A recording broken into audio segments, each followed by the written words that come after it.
Hi and welcome back to MRTV. Now this is quite an interesting video because I will simply let you know my real life experiences with the Quest Pro and the Pico 4. Now as you know, the Quest Pro is $1,500 and the Pico 4 is like $400, or here in Europe it's 429 euros.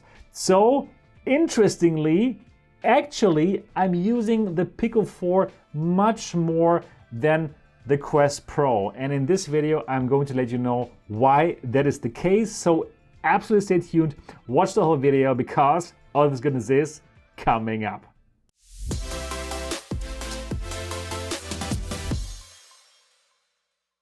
So glad that you're back here on the channel. My name is Sebastian, and if you are excited about virtual reality just like I am, then absolutely subscribe to this channel and click on the bell button so that you don't miss any of our upcoming videos.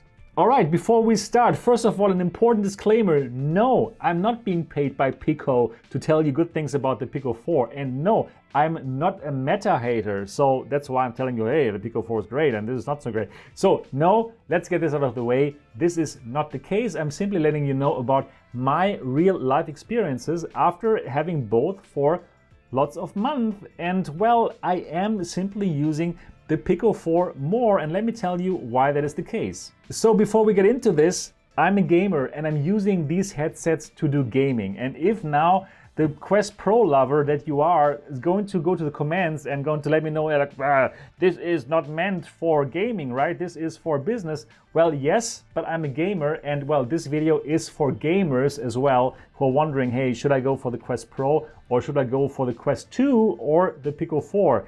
If you're so lucky to be in a country where you can simply get this.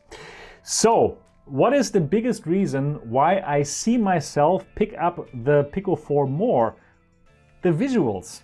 It is simply like this.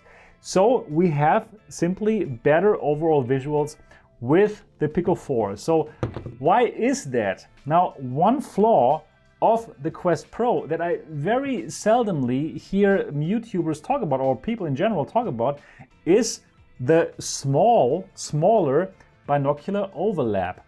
Now, what does this mean? The binocular overlap is the area that both of your eyes see. Like right now, for example, the camera that I'm looking at, I can see it with both eyes, so I get this 3D image. For the Quest Pro, actually they seem to try to get the FOV, the horizontal FOV, as big as possible, and therefore they kind of sacrificed the binocular overlap. So if I look at things in the right or left, actually I often only see with one eye the things that I want to see, and the other eye simply sees the black of nothing, of not looking at a panel, and that kind of yanks me out of the immersion.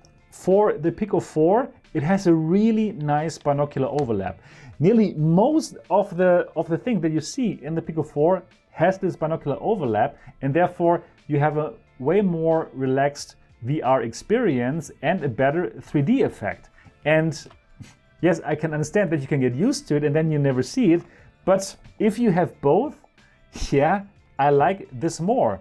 Also, the FOV is bigger, the vertical FOV is bigger, and you simply see more in VR with the Pico 4. So that is already like a huge reason why I see myself picking up the Pico 4 more. On top of that, the Pico 4, being so much cheaper, has the higher resolution than the Quest Pro. And yes, you do see that, especially if you do streaming, if you do PC VR streaming, which I'm doing. So the picture quality is simply better with the Pico 4, and therefore it is simply more enjoyable in VR. Is the Quest Pro bad, or does it have a bad picture quality? Not at all. It has wonderful lenses. The lenses are actually better than here in the Pico 4, and also the colors are better. So if you are a person who loves colors or who thinks that's more important than having a high resolution, then this will be better, right? So that's very important to understand. So this has local dimming, which means like the blacks are real blacks, and here for the Pico 4 the blacks are more like grayish LCD blacks. So yeah, this is definitely one thing that the Quest Pro does better. Anyways, for me, FOV, binocular overlap, and resolution are more important. This video is about my personal experiences, and therefore I prefer this here. Then also right out of the box, this will give you a face pad like this, where no light comes in, or little light comes in. There's still a little bit of light that comes in. Here, if you buy this, well, there's so much light leakage, which simply comes in and will get you out of the immersion. And in order to make this a gaming headset, you still need a facial interface that will set you back another, I believe, $50, or you have to mod it yourself. And that is simply not ideal. Next, let's talk about comfort. And yes, the Pico 4 is more comfortable. Now, for this one, it is already a bit modded here with the great Bobo VR BD2 P4, which is going to come out soon. So this is great, but even in the unmodded kind of state, this is very nice. So here for the Quest Pro, well, in the very beginning, when I was using the headset, I thought like, okay, wow, this is the most comfortable headset that I've ever worn. However, that was only true for the first 30 minutes.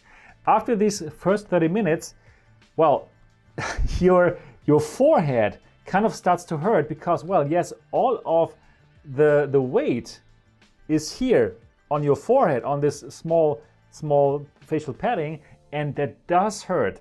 So I will pimp this. I am going to get some very nice comfort kit from Pico.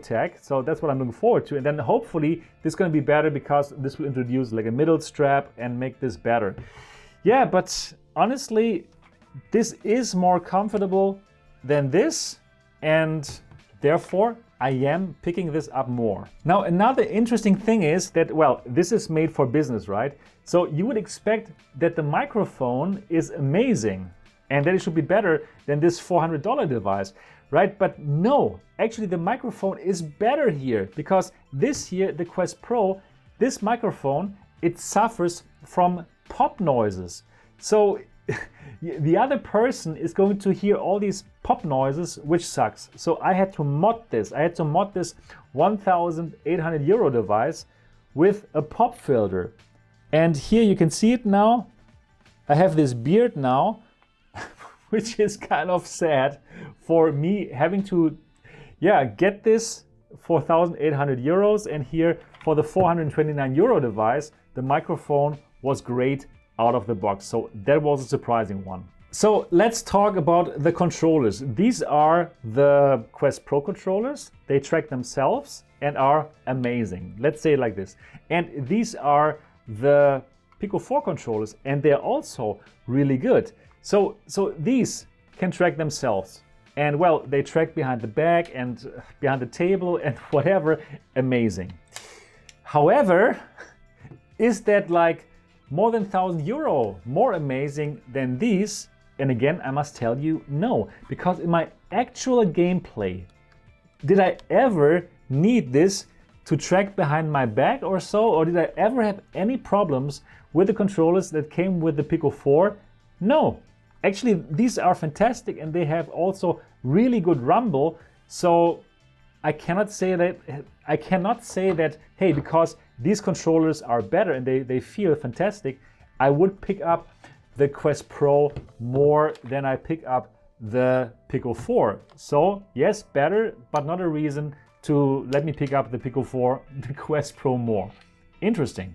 Now, the last thing that I would like to discuss in this actual experience report are the stores, right? You want to play games. This is about gaming. And the Pico 4 store against the Quest store is still the Quest store wins. No question about it. More games there, everything super polished and great. However, I must also tell you that the Pico 4 store was already kind of good in the very beginning of the Pico 4, and now it is getting better and better. And now we see it that new games, they come out directly on both systems. So that is good, and on the longer run, I do foresee that actually those will have the same games. Most of them will be the same. And well, it's only going to be about exclusive games. Some games will be exclusive here to the Quest Pro, and some games will be exclusive here to the Pico 4. So that is what is going to happen. And for you, it's simply important to find out, okay, do you really want to play this particular game? Can you get it on the Quest Pro or can you get it on the Pico 4? That is important to understand. Now, for me, I'm not so much the standalone gamer. I really like my PC and I love to stream to these headsets, and then it doesn't care how good the store is, right? So yeah, best wireless streaming headset, the Pico 4 right now. Better than the Quest Pro simply because of resolution and so on and so forth. But still, this is about the store. And the Pico store, it had some problems in the beginning. For some standalone games, they looked better in the Quest 2 and in the Quest Pro as compared to the version that was on the Pico store. And the reason was that in the very beginning, some of the Pico 3 games were simply available for the Pico 4, so they were not optimized here for the Pico 4. Now, in the meantime, this has changed, and now the games are already made for Pico 4 and optimized, so now the games look as good as on the Quest Pro, or actually better. Also, a problem that we had in the beginning of the Pico store was there were no DLCs available because they had not programmed it yet. So for some games we had some old versions which didn't have the latest DLCs, and the Quest store was much better. This problem has also been solved for the Pico store right now, and there are DLCs, so now you can get the same DLCs that you get with the Quest versions. Well, if the developers do it, but they do it because they want to make money, right? It's so simple. And I'm glad that Pico has also solved this issue. So yeah, the Pico store is really good now. Still not as good as the Quest store and the Quest Pro store, right? But they're getting there. So is the Quest Pro a bad device? No, not at all. It is a really nice device with fantastic lenses, great colors, and yeah, also like real depth pass-through and good stuff going on with that nice controllers and so on and so forth. But my real life experience has taught me that I'm picking up the much cheaper Pico 4 more for gaming, and that does mean something, right? So I cannot with a straight face tell gamers to pay 1,800 euros if you're in Europe, or $1,500 if you're in the States, if you want just to do gaming. Instead, if you have the chance, get a Pico 4 or probably get a Quest 2, which will also give you so much value at a much smaller price point. Yep, these are my real life experiences. Simply told you like it is. I hope that you appreciate that. If yes, give this a thumbs up, and of course, if you have not yet subscribed to MRTV, absolutely do that now. But now, I want to hear from you. What are your experiences with both devices? Do you have both, and do you also see yourself picking up the Pico 4 more than the Quest Pro, or is it exactly the other way around and you can't understand why I do have this real life experience? Or probably, yep, you have some other interesting opinion that you want to let us know, so please do leave your comment down in the comment section. I can't wait for the discussion that is going to hopefully blow up there. That would be great for the algorithm. That is my evil plan for this video. So do leave your comments down in the comment section. I'm looking forward to read that.